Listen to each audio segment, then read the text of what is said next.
Okay, brilliant. Thank you. So, warm welcome to Volution full year 2025 results. Nice full room. So, look, we're really delighted and excited to be here this morning to take you through our last 12 months. Pretty much similar format for us. A quick overview. I'll be quite brief with that. Hand over to Andy to talk about the financial review for the year. I'll come back on business review and then summary and outlook and then Q&A. And I think our sort of view here is that probably 20-25 minutes on the presentation, and just from past experience, we know there's always a good appetite to sort of go through the Q&A. So we'd like to allow some really good time to go through the Q&A. But look, for us, I've been doing this for some time now, so this was a strong year for us. Revenue up 20.6% or just under 22% on a constant currency basis, and delighted with organic revenue at 5.7% on a constant currency basis. And obviously the inorganic benefit in the year was exclusively from the Fantech acquisition. Our organic growth was largely sort of volume led rather than price led, and Andy can get into a little bit more detail on that later on. But highest revenue growth was in the UK, 9.5% revenue growth in the UK. So very strong revenue growth in the UK, and come back on that in a moment and just take you through some of the detail, but certainly supported by regulations. Volution is a regulatory underpinned story. I think this is a really good example of it, and also made share gains in the market, and we can talk about that as well. Adjusted operating profit margin, small reduction, 22.3% versus 22.5% in the prior year, solely attributable to the Fantech dilution. And in actual fact, the organic margin expanded 50 basis points in the year. Again, very pleased about that performance.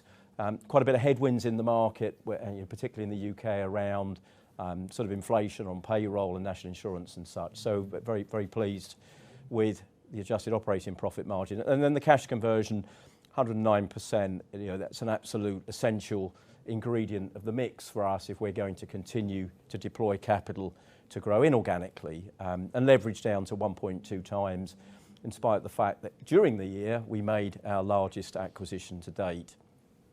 Robust return on invested capital, 25.2%, and we did, as I say, make our largest acquisition to date. And really good progress on ESG, and we've got some detail on that. And just one other one, this isn't new, we talked about it at the half year, but I've established a sort of more regional structure to run the group, and it's inevitable over time. If we're going to continue to grow at the rate that we have been, we need to have the management bandwidth and capability to underpin that as we go forwards.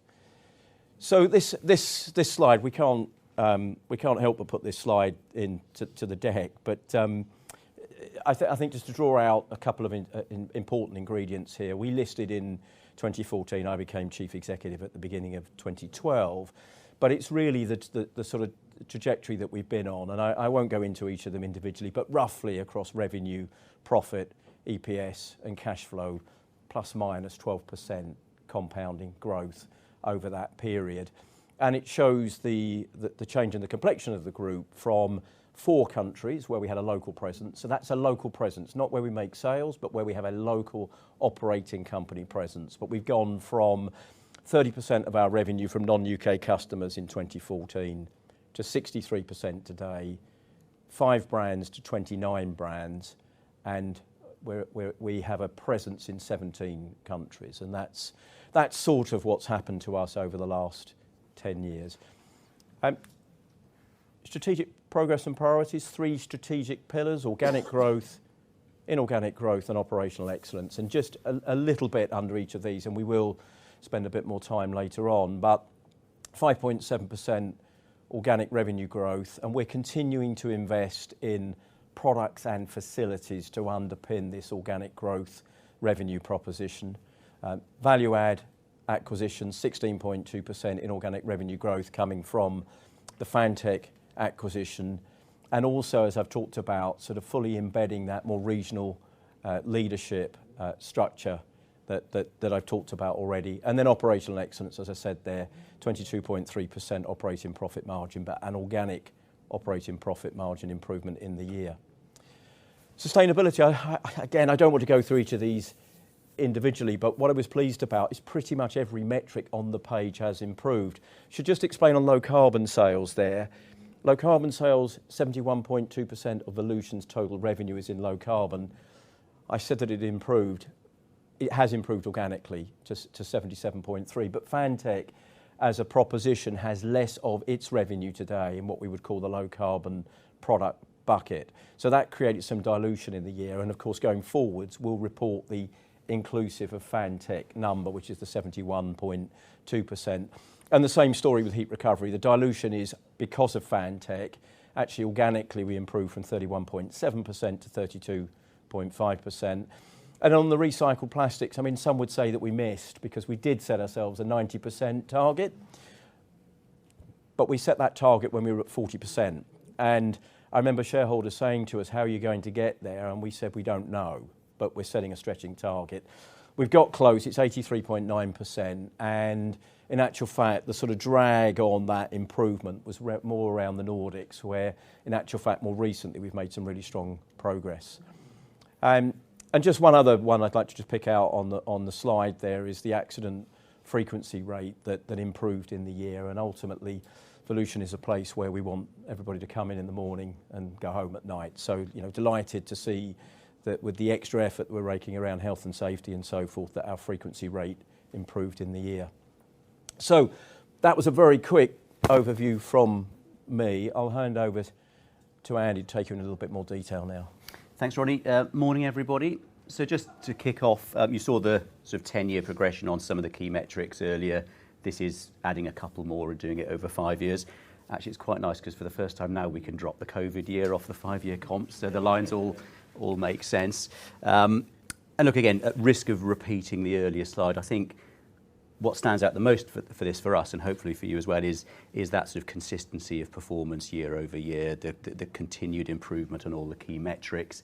And actually, you see the sort of the steepness on those top two there, revenue and operating profit, growing faster this year than any prior year as a result of both some really strong organic growth, which Ronnie is going to come on to when he starts to unpick the individual markets. So 5.7% organic growth. Our target range, you'll remember, is sort of 3 to 5 that we stated at.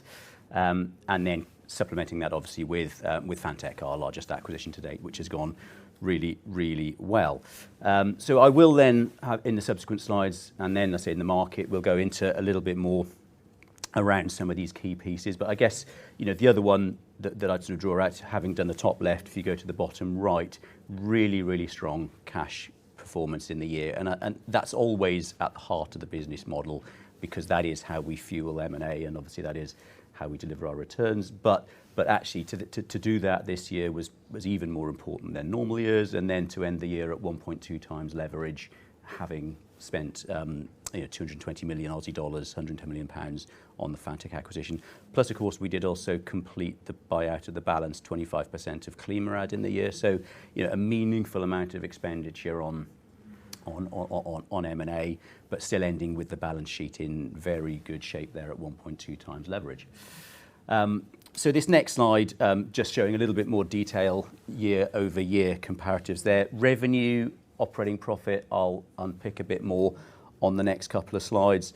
I guess just to sort of help the analysts out, and again, they will probably have read this in going through the more detailed statement, but a couple of the pieces that then sort of go below operating profit. So we obviously had a higher financing cost charge in the year as a result of the borrowings that we took on to do the Fantech acquisition and the ClimaRad purchase. So our finance costs were up about 40% year over year to just over £9 million. Tax rate was basically unchanged.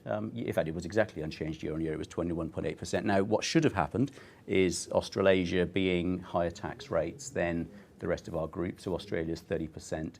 So we should have actually seen that bump up slightly.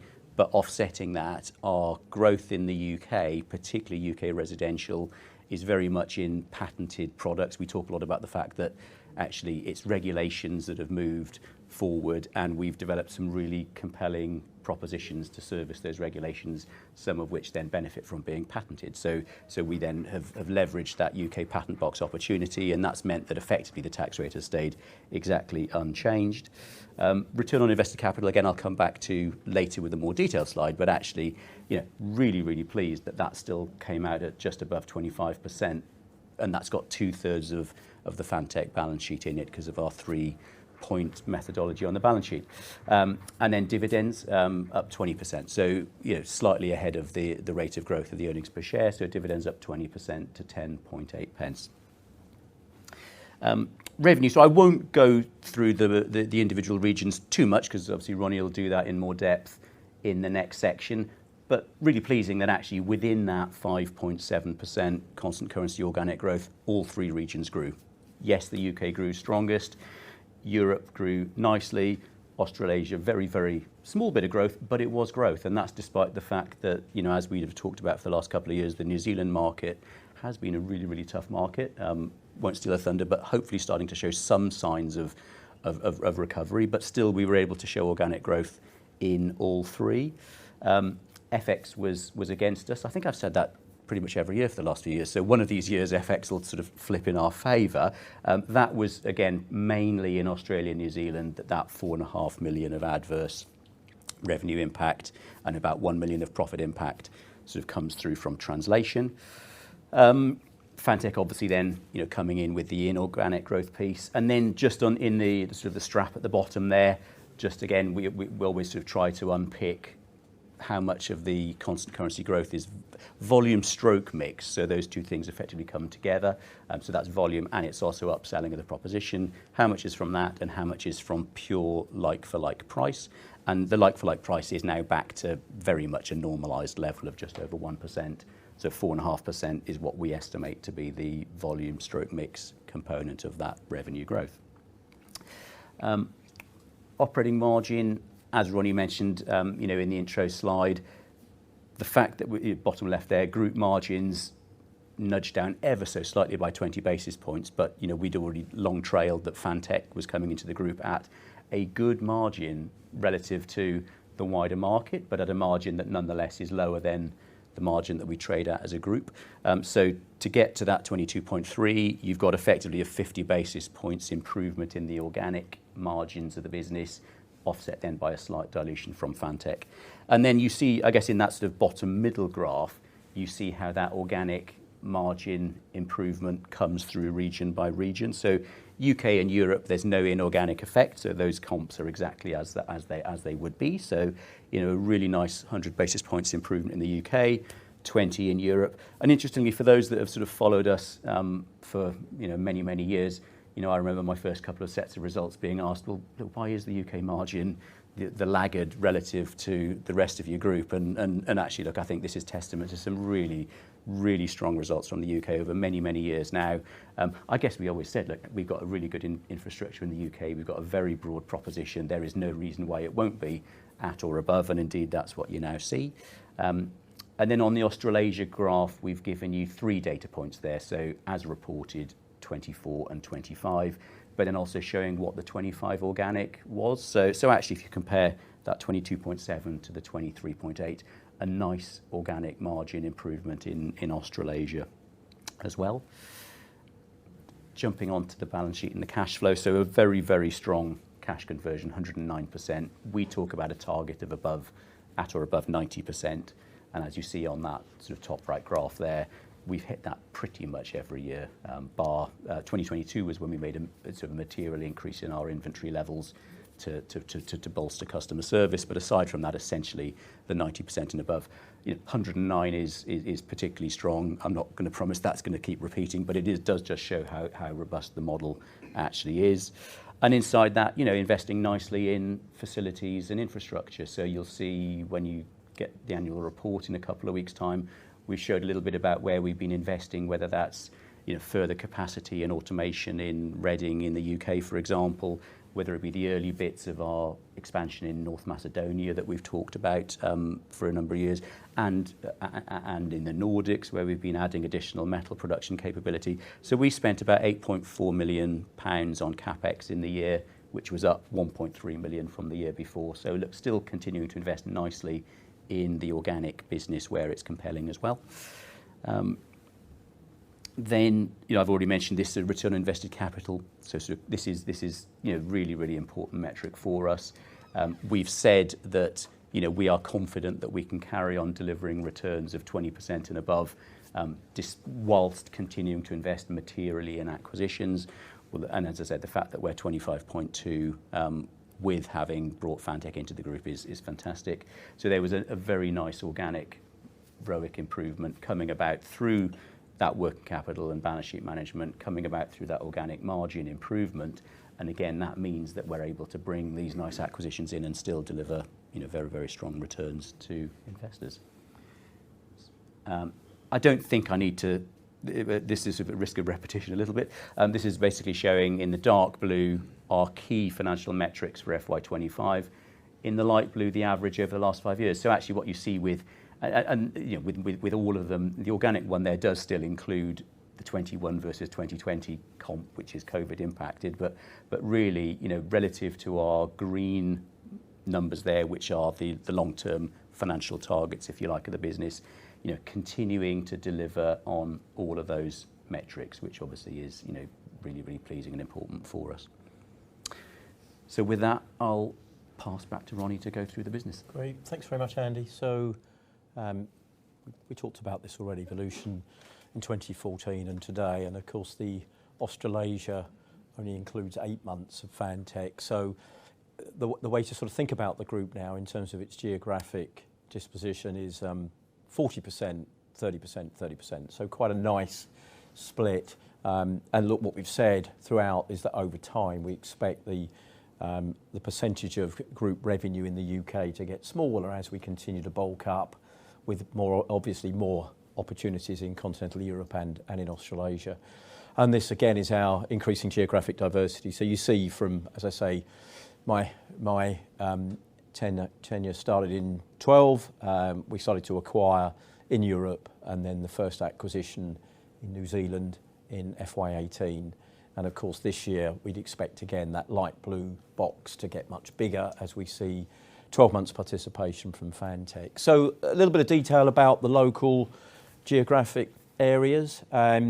So look, specifically in the UK, very pleased with the 9.5% revenue growth. I mean, and if you look at the residential, we've had a consistent period of growth now. We talk about strong comps, and they were strong comps in 2024 for the UK, but the UK residential ventilation increased by 9.7%, and that was the growth was most significant in residential new build, which I know is counterintuitive when we think about house builders and the volume of activity, but we saw a big change in the impact from regulations, and we're moving towards what we call more continuous ventilation and continuous ventilation with heat recovery. And we made some account gains along the way there. So that was a particularly pleasing step up in residential. I think it's fair to say that public housing RMI is still attractive for us, and private residential RMI has been probably a little bit more challenging. Then as you work down commercial, look, we're still very small in commercial. We've only got £30 million of revenue in a much bigger UK commercial ventilation market. So in the year, the 6.9% revenue growth was particularly buoyed by the second half of the year. We had good strength in the second half of the year. And I'll come on to some of the investments and focus that we're making in that area, because we still see that as a runway of opportunity for us into the future. Export, 29.4% revenue growth, so very strong, mainly in Ireland. We've got a good partnership in Ireland, again, around residential heat recovery systems. The Irish market is probably one of the best examples about where regulations have really quite seriously driven that sort of home of the future, that very energy efficient home of the future. And our technology lends itself really well to the regulations, and we've benefited hugely, and we still think there's a runway of opportunity to continue there. And as Andy's already talked about, 100 basis points operating profit margin improvement, and we did suffer quite a substantial national insurance increase and wage-related increase from April, and also some facilities cost increase around leasing and so forth. But delighted that we were able to, in spite of that, improve adjusted operating profit margins. And then it's about future-proofing. We're not just about delivering in this year. We've made investments in most of our facilities in the UK, but in particular in Reading with new injection moulding, some additional machine monitoring, some robot control, quite a big investment in Dudley in the West Midlands. In actual fact, we took on an additional 50,000 square feet facility that we're equipping right now as we speak. But it's about future-proofing our facilities to be able to have capacity headroom to grow into the future. In continental Europe, the European story's been a little bit more challenging for us over time, but in actual fact, 3.1% constant currency growth, adjusted operating profit increase of 2.5%. But what I would draw out there is that we had, in our Central European activities, we had strong performance from our Klimarad brand in the Netherlands, which is mainly focused on structural refurbishment. And that's a heat recovery proposition, a business that we bought in 2020. In actual fact, during the year, we completed the balanced 25% acquisition. That took place in December, and we talked about that in March, if you remember. But very pleased about the proposition in the Netherlands. We're seeing good organic revenue growth from our heat recovery counterflow cell manufacturing in North Macedonia, in Bitola, where again we've made some investments. As Andy said, a lot of content in the annual report coming up, but substantial investment. We've effectively doubled the size of our factory footprint in North Macedonia. We're refurbishing a building at the moment and putting in additional investment, but with strong sort of organic growth plans in that facility in the years ahead. The disappointments for us were probably in Germany. The market continues to be quite weak. I think we mitigated some of that weakness so as to have a less profound impact on profitability. It's still a very profitable business, and we still believe in the long-term prospects of heat recovery ventilation, particularly in refurbishment in Germany. And the Nordics, again, have been quite challenging, but actually showing some signs of recovery. And I think this is largely to do with the fact that we've had interest rates roll over more quickly in Europe. And I think our outlook for Europe is certainly a little bit more positive as we go forwards. Finally, Australasia. These numbers that you look at here, they struggle a little bit with a big inorganic growth addition. So when you look at, for example, the commercial revenue decline of 11.3%, I really do need to pick this out. This is an 11.3% decline on the only 3.1 million of organic commercial revenue that we had in the region prior to acquiring Fantech. So just to remind you, prior to acquiring Fantech, Volution's proposition in Australia and New Zealand was almost exclusively residential. So if we look back at the prior year, 52 million of revenue, 3.1 million of it, so let's say circa 5 or 6% of our total revenue in the region was in commercial. That materially changes as we've acquired Fantech. So Fantech is in actual fact the reverse. That's why the complementarity of these two propositions is really quite attractive. We've taken a strong residential presence, complemented it with an additional residential presence, and then overlaid a market-leading commercial proposition. So overall, when you look at the adjusted operating profit increase of 83.5%, Andy's already talked about the organic component, but Fantech's going really well. I'm very proud of the fact that we brought the company into the group. The chairman had the opportunity to visit the team locally a couple of months ago. This is an amazing proposition for us, integrating very well, and plenty of opportunities now for us to cross-sell more, to cost-reduce products, and to improve the organic margin, if you like, as we go forwards in Fantech, to and beyond our 20% operating profit target. So very pleased about Fantech, delighted that we were able to get this over the line in December last year, and going really well. In actual fact, I've told you all of that. I've jumped ahead. So there we are. So yeah, I don't think there's anything new there. New regional leadership established. Anthony Lamaro was in Fantech for 18 years before we promoted him to be the regional leader. Very well respected, experienced leader. And I think it's fair to say that not surprisingly, when we buy a company that's much larger than us, with our original presence, we've actually acquired a very strong management team, and so there's quite a lot of extra coverage now and strength in that team to help us improve the business as we go forwards. We could spend an age on Fantech and the proposition. Maybe there'll be some questions later on, but going really well, and in itself growing on its prior year. I know we don't talk about that as organic, but what we should consider is that Fantech has improved over its prior year, both from a revenue and profit perspective, and expanding margins. So, as I said, we wouldn't be too long on, basically half the presentation time allocated to this. I'm not going to go over these again, it's just repeating what we said earlier on. But just on the outlook, look, for us, it's only a couple of months in. We've had August and September and 6 trading days of October. But look, the new year has started well. We do have the benefit of the inorganic drag from Fantech for the next 4 months, and we are growing organically. And maybe just a caveat that the end markets are not as helpful as we would like. They could be more helpful, but notwithstanding those challenges, we're still very optimistic about another year of good progress for the group. So that's sort of the formal presentation. We'd love to have your questions.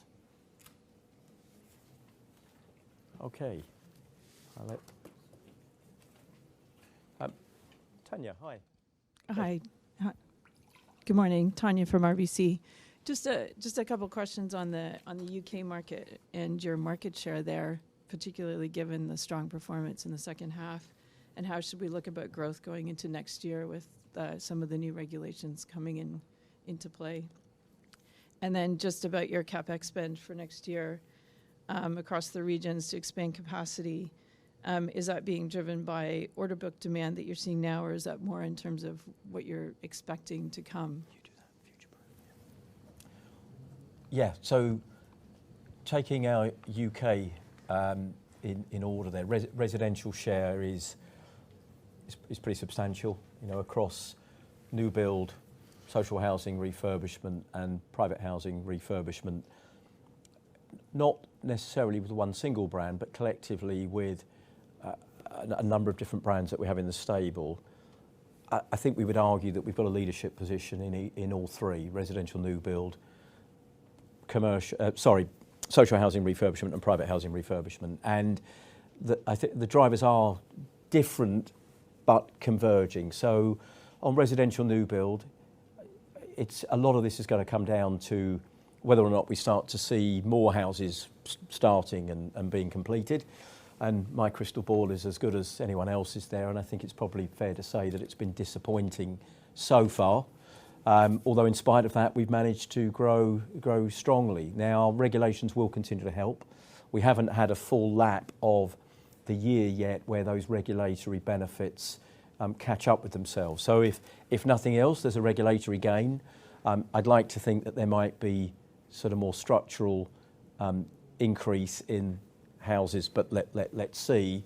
And then from a share perspective, I think what we would argue is that as the proposition becomes more complex, it's become easier for us to gain share. In other words, I think my argument is that our innovation and product range capability lends itself strongest to the higher end, even though we're eminently quite strong at the lower end, but it's probably a little bit more commoditized. So it's easier for us to stand out.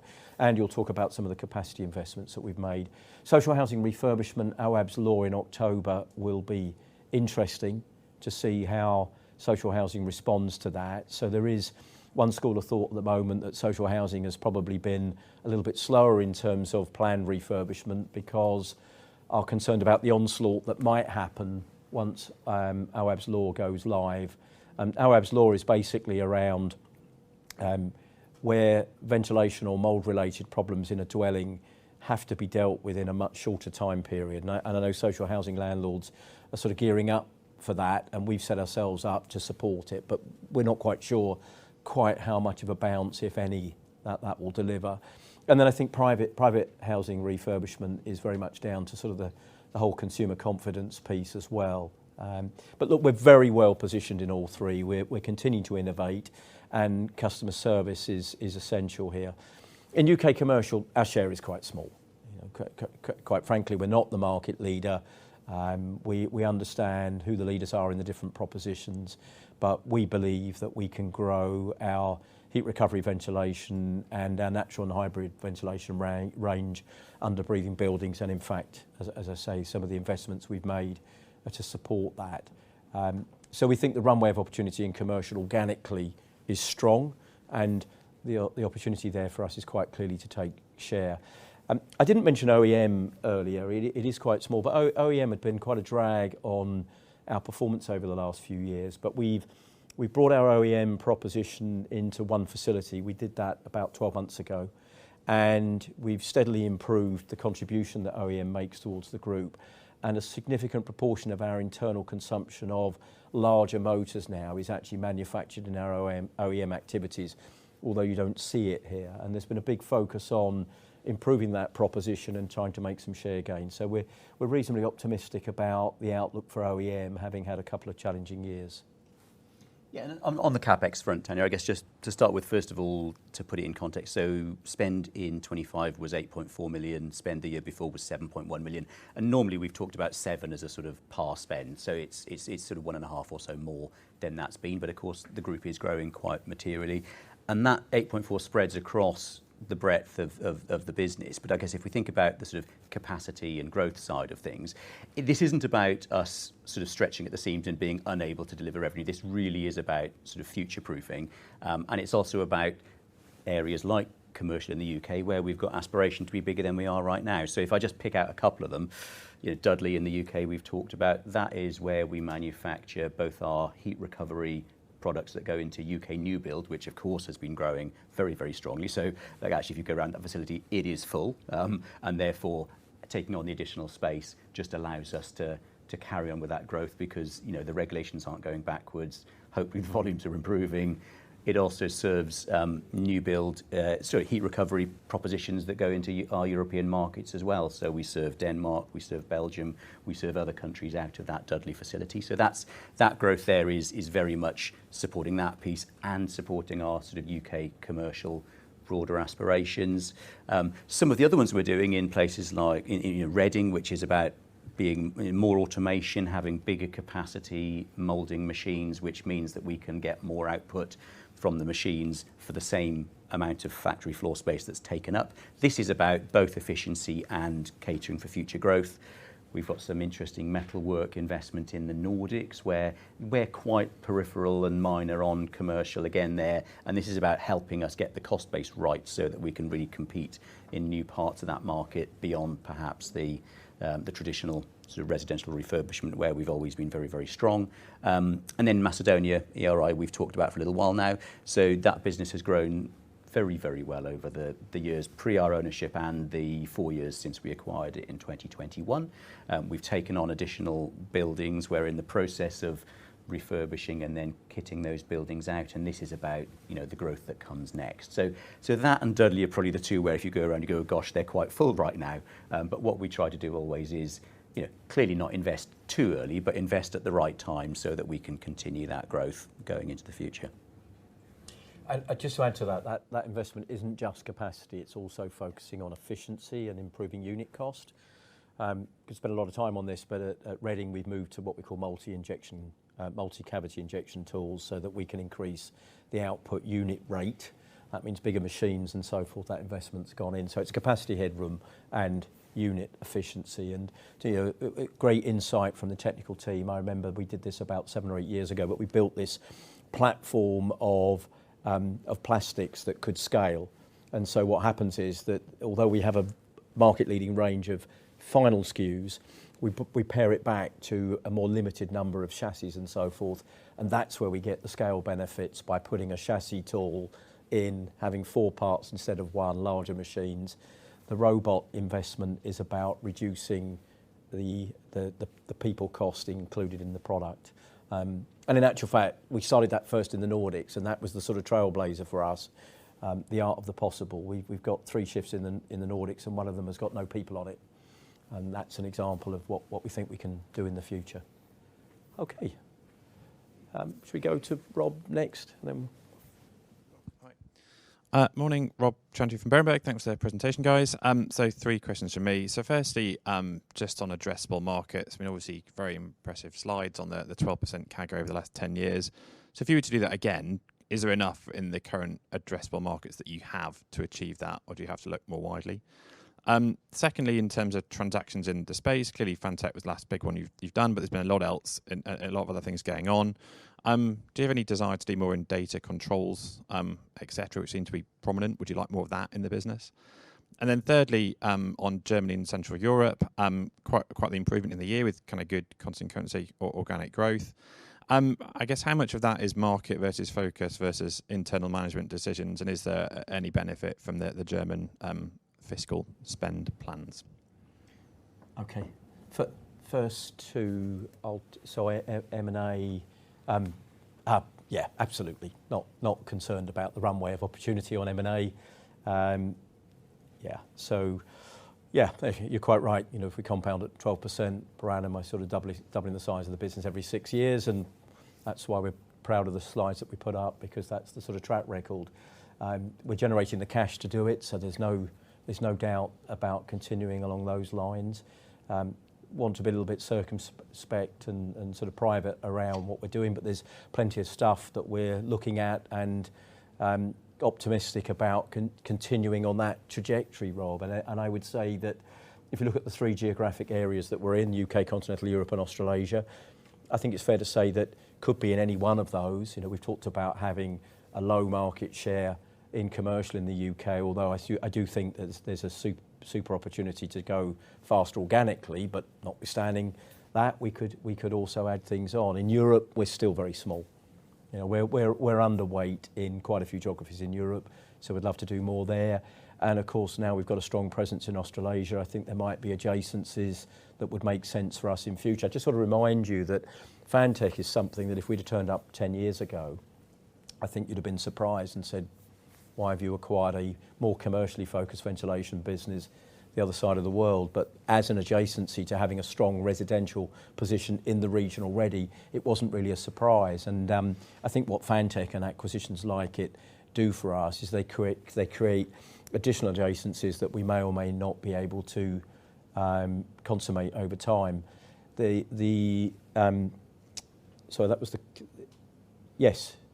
was 1 and 2, wasn't it? Yeah, I mean, there was a specific question around sort of data controls. Oh, sorry, yes. Been some really big deals in the data market. Samsung made a big acquisition of Flatwoods. It's an interesting one in terms of long-term growth prospects. I mean, it's certainly a bit of a bubble at the moment, and there's some very attractive growth. But I'm also hearing that maybe some of those projects are being delayed, aren't happening, and so forth. We've had some insights around some of those deals and some of those numbers. We do have some niche data centre applications as being in certain markets and providing air movement, but I wouldn't say necessarily that we would see that making a beeline towards that. I mean, look, if you're doing it inorganically, the competition's going to be stiff and people are going to pay very high multiples. And I think we'd struggle to make the return on invested capital returns that we expect to make. And that sort of M&A discipline is essential for us. We're only delivering this 12% return on invested capital because of that discipline, and we mustn't give up on what's got us here so far. And then, so, I mean, just quickly again to add one more thing on that sort of transactions and what might be there. I think we've said in the past that if roughly half of what we do are things that we've developed internally, we've known for many, many years, and the other half are really good ideas that come to us. We do get some bad ideas as well, but they're inbound ideas that we then have a really good look at.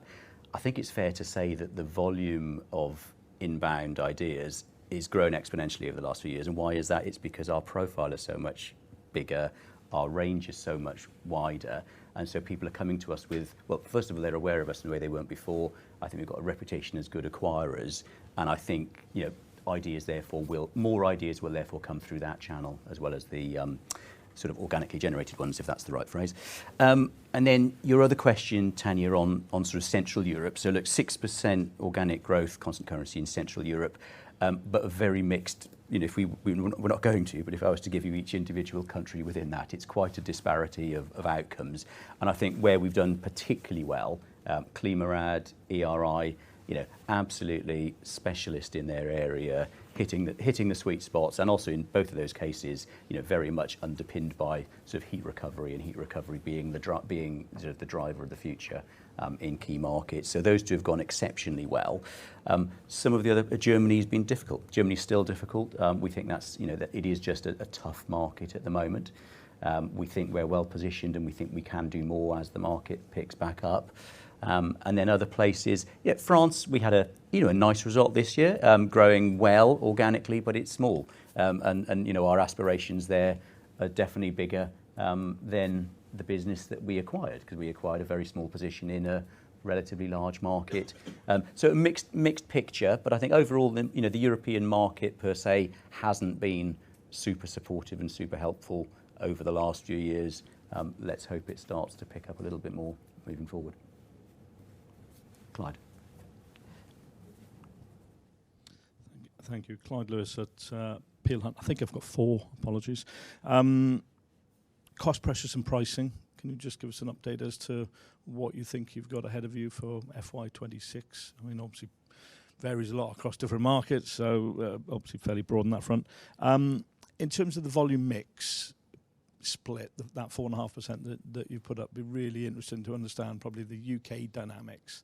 Particularly in the UK number is obviously higher, because obviously, if you're swapping out a couple of fans within the UK new house for a heat recovery unit, there's obviously a huge mix issue there.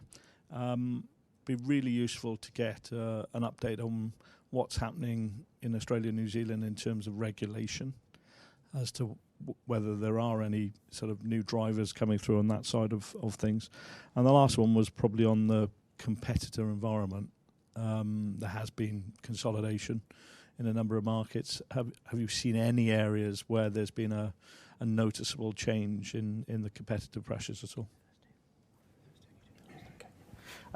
So look, I'll take the first two, and I think they sort of flow into each other, and hopefully relatively quick, Clyde. So 1.2% price, and then the 4.5% volume stroke mix. In fact, I'll do the second one first. So the 1.2% price, it's a very similar number in all 3 regions. So effectively, therefore, the balance is to get you to your organic growth is the volume mix. So of course, the UK being 9.5% means that there's a higher volume mix there than there is elsewhere. And we've always said sort of 1% there. How do we get to our 3 to 5% long-term target? Roughly 1% of like-for-like price is what we think of as a norm inside that number. So I think you think about all the markets being sort of relatively normalised in that context.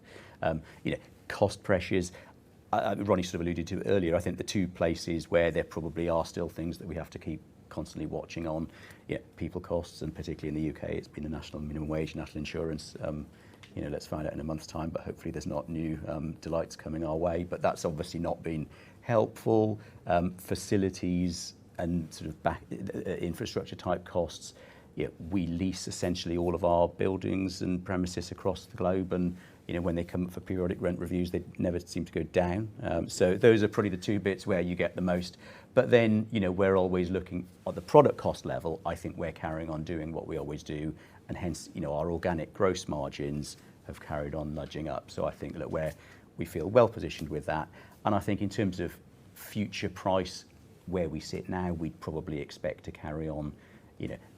We're now back into a rhythm, I think, of announcing pretty much annual increases of different levels in different places, and maybe it comes out at somewhere between 1.5%, 2% overall, depending on inflationary pressures year to year. But I think we're in a relatively normal state now. Just to add to that, the relentless focus on what I call value engineering and cost out initiatives in the business is a delight. We put 50 basis points organically on in spite of all those headwinds, and the runway of opportunity there is as strong as ever, and we've got opportunities in Fantech and elsewhere. So I think the inflationary environment is probably less inflationary next 12 months than last 12 months, but I would say that the opportunity for us to self-help and improve is as strong as ever. So I think we're reasonably confident. I think the issue for us is around how do we grow top line. Not saying we're not concerned about protecting margins, but I think it's a well-oiled machine. Regulations in Australia, New Zealand. I think it's fair to say in New Zealand that the economy has been better recently. We alluded to that in the detail of the statement.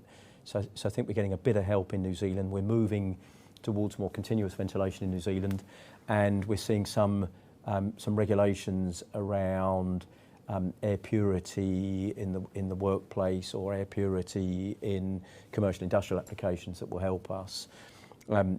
And it's some way off, and I know this isn't regulatory, but we've got the Brisbane Olympics coming up, and look, from an infrastructure perspective, Fantech is better placed than anyone else to capitalise on this. So it's a bit early yet for this financial year, but that runway of opportunity into the future will be really helpful. And look, I just think the way that we're coordinated on regulations now between Australia and New Zealand, the different brands and the competence that we have is really helpful in terms of leveraging that. So pleased about where we are, and just to couple a cost reduction margin point and New Zealand. We've owned DVS now for 2.5 years, and we've made huge strides in improving the cost price of the product whilst improving the proposition, and that's seen quite a substantial gross margin improvement, albeit the proposition itself in the region is quite small. And then the fourth question was around competitive environment. This is quite fragmented still, Clyde, I would say. Our competition tends to come more locally. You know, we could sit here and reel off the top 2 or 3 competitors in UK commercial, and then if you went to Germany, they're not necessarily the same. I would say as a sort of more consolidated international group, we're probably up there now in terms of Volution. So that just gives you an indication of the sort of fragmentation of the market, which comes back to Rob's earlier point about can you continue to acquire? Absolutely, because it is still very fragmented as a market. Right, so we'll go Charlie there, and then we'll come to Christian next. Thanks very much. Charlie Campbell at Stifel. I've just got 2, please. On the UK Future Home Standard, we might hear something soon. Is that a further step change in ventilation in the UK? And then secondly, ClimaRad. You now own 100% of that. Does that make it easier to extend that proposition out into other markets than maybe it's been in the past? And is that an opportunity for you? Yeah. Well, look, I mean, I could do the second one because it's so easier then. So I think when we acquire businesses, and whether they're running under earn-outs, whether they're running under, in that case, the sort of 75-25, you know, we try to be transparent from day one, Charlie, make available everything in the group on day one and encourage them with the opportunities on day one. But we are decentralised, so we don't go into a new acquisition and say, thou must sell this product over here, or you must get that product into your market. We sort of share the ideas, we encourage the ideas, and they then move at the pace that they move at. Look, we've got a little bit of traction over the last couple of years on getting the ClimaRad proposition into Germany. Can that go faster? Hopefully, yes. And I think the structure change that Ronnie mentioned with the regional MDs, so effectively our ClimaRad MD is also now responsible for the German business. So that, rather than the change in 75 to 100% ownership, that should help it, of course, because you know if you've got the same person looking over both businesses, it's easier to knit all the pieces of it together. So that's something we're focusing on, and it's not just Germany. Hopefully, it's other markets. But I think you know ClimaRad is very, very strong in the Netherlands. It's always that balance between adding the new bits, but not losing your focus on where you're particularly strong as well. But it doesn't change as a result of the acquisition, I guess, is the message. Future Home Standard, I mean, absolutely, but it will take time. We've talked about how regulations have a sort of offset time and gestation, but look, Future Home Standard will be very helpful. We're seeing now some communication around HEM, Home Energy Model. I don't know if that's come across your radar more recently, but moving from SAP. So SAP, the Standard Assessment Procedure, is moving to HEM, which is the Home Energy Model, and we're firmly involved with the consultation on all of that. So Lee Nurse chairs the UK Trade Association for Ventilation in BEMA, also represents BEMA at the Future Home Standard consultation, and we see the direction of travel as really quite exciting, but will take time. And the reason I mention Ireland there is that I think UK bodies are looking at Ireland as a really good example on 2 fronts. around heat recovery. One is that the proposition going in really well, and the benefits to the home and the decarbonisation, but also the install governance, because heat recovery is more complex, and what we have to make sure of is that these products are installed properly and they perform as intended. So we've got some really good insights there from Ireland, and we're able to help with that. But yes, absolutely, heat recovery and continuous ventilation in new homes are the predominant solution, but heat recovery is still secondary to continuous, and that one day it should be pretty much exclusively heat recovery in a new home. Why wouldn't you? Christian, yes, and then sorry, David, and we'll come to you. Thank you very much. Christian York from Deutsche Bank. Just two questions from me. First of all, just be interesting to understand the difference in average sale price between UK social, UK house building, UK private RMI. I know that wouldn't be a like-for-like product, but it's more around the difference mix going into those end markets. And then the second one, just on that 26% EBIT margin in the UK, how sustainable is that going forward? Is there a mix dynamic, which means it sort of falls back a bit, or actually is it that the mix is all moving in the right direction and that's not going to come back, and all the structural stuff you're doing on costs, that's there, and we should think about 26 being the right number going forward? Okay, I can sort of do them together. Price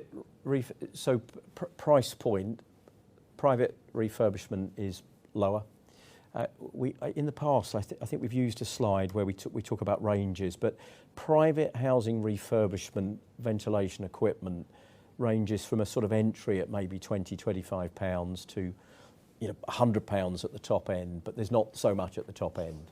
So you look at if you look at the distribution across that range, it's probably more 30, 40, 50, but there is a distribution. And our approach to private refurbishment forever has always been, you don't have to have a noisy extract fan at home. There are silent ones and quiet ones and aesthetically more attractive ones, and that's the upsell. And of course, with the largest sales force in the UK across multiple brands, that's the proposition that we push. And quite frankly, if you're not pushing that, what are you pushing? Because it's not so regulatory driven. Social housing, the range of price point is probably 70 to 250 £250 a unit, but I would say the sweet spot is probably 90 to 110, 120. But a new development that we put into the market more recently was to piggyback some infrastructure that's supplied into the home from another brand, Switchy, and we coupled with them to provide ventilation equipment that can provide the housing association with live statistics around humidity, temperature, and so forth. And that's a premium. That's an upsell for us. And we integrated that technology and we partnered with Switchy. And the sales are quite small at the moment, but it's an opportunity to upsell. And then on residential new build, the range has moved up because it used to be £20 or £30 a unit, or maybe £100 a home. It's probably moved to 200. And when you move to heat recovery, you're up at 1,000. And there's also all sorts of other products that we're putting into new homes now. Part O is looking at cooling and overheating risks, and we've got some quite innovative solutions that are not air conditioning based, but provide purge ventilation in the summer when you want to cool your home, and they're eminently more sensible because they cost less to run, easier to install, and the price is lower, but nevertheless attractive for us. And that comes back to the sort of gross margin. Our gross margins across the business are broadly similar. So if you look at the group, then you would say that plus minus 5% is the sort of range. So margin sustainability, I certainly wouldn't predict that things come off over time. I think we're in a nice position at the moment. So yes, absolutely sustainable. Believe it or not, this is a market that I think tends to compete more on the proposition, on the innovation, on the service, rather than necessarily the price. Not that we would do this, but if we used price as a vehicle, and we could do, of course, we think we've got a cost leadership position, but if we used price as a vehicle to try and attract more volume, I don't think it would make any difference. So sustainable, and hopefully that gives you a bit of an insight on the price point ranges. Okay, David.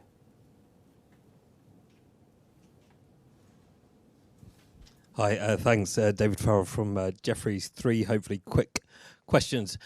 First one around the new regional MDs. Can you talk to how they're incentivized? Is it the same as the executive management team? Second question on Fantech. Does that have an order book, and therefore what kind of visibility do you have in the year ahead? And is that order book up year on year, if there is one? And then my final question around Nordics, obviously sounding a bit more positive about that. Is that because of orders you've seen come into the group already, or is that just an expectation around interest rates feeding through to higher levels of activity? I don't mind taking the last one if you like, and then I think Ronnie did that. So there is definitely some key project activity that we've seen that's now coming into the order book. But I think what gives us a bit of confidence, David, is the most challenging bit of the Nordics for the last couple of years has definitely been residential new build. So I think the residential refurbishment has not been growing phenomenally strongly, but it's been very resilient, and I think it is definitely in growth territory. And the bit that's been holding it back has been new build, which for us is particularly places like Denmark and Finland. I think a combination of the succession of interest rate reductions that have happened in the region will definitely help. We were out in Denmark a few weeks ago with our sort of country manager there, and the view was that whereas a couple of years ago there was a huge glut of unoccupied, already built speculative apartments in particular in Copenhagen area, and therefore effectively the market just didn't need much by way of new build. That's largely worked its way through the system now. So we've not suddenly seen a takeoff of activity, but it's back into a balance at which we would expect to see activity picking up. So I think for us it's new build hopefully getting better. We've been, we talked a little bit about the metal investments that we've done, and you'll see in the report. That's about us being more competitive with some of these slightly larger projects, aside from the residential refurbishment, which we think remains pretty resilient. So I guess that's our grounds for a bit more confidence, hopefully, in the outlook. Regional managing directors, so started to sort of socialise this internally over a year ago. All three regional leaders are promoted from within, which is really helpful. Incentivisation, if you think about the variable element of pay, there's a big focus on the annual, on their regional areas and what they influence. But then when it comes to long-term incentives, and that's not just for our regional leaders, of course from a sort of PDMR and external communication perspective, you see Andy and I, but we've got a long tail of senior managers and mid-managers now that are linked to the LTIP on an identical basis to us, absolutely identical, no change. Strongly believe in that. We want alignment. We want our managers to feel as if they're shareholders in the business and be aligned with the initiatives that we're trying to drive. So, I think it's an exciting place. If we can continue to grow the group at the rate that we have been, they benefit from our success, and I'm delighted if they do so, because they deserve it. So I think that works really well. And then you had the question on Fantech, visibility. A bit more visibility in Fantech on the commercial side. Our residential visibility, particularly in distribution, is days. It's quite scary. If I look at October, we don't have enough of an order book across the group to meet our October revenue. But don't worry, orders come in every day, and that pipeline gets populated throughout the month. But on commercial, there's a little bit more visibility around projects, and of course, we've got this sort of more medium-term indicator around the quotes. We have something called the Fan Selector program in the Fantech business, which is quite an integrated selection tool that consultants use to select our products, and we can see what they're selecting and what's being quoted and so forth. So I think the outlook in that region is positive. And the question you asked specifically about, is the order book bigger now than it was? By dint of the fact that the order book tends to follow roughly the revenue piece, and I've said that the revenue is growing, the order book is growing in line with that. So yes. Okay, I think that's perfect time. I don't know if there was any other questions. No questions online. 1 minute to go. Well, look, brilliant. Thank you very much. Full room, lots of interest. We're delighted, and we're positive about what comes next. So thank you very much.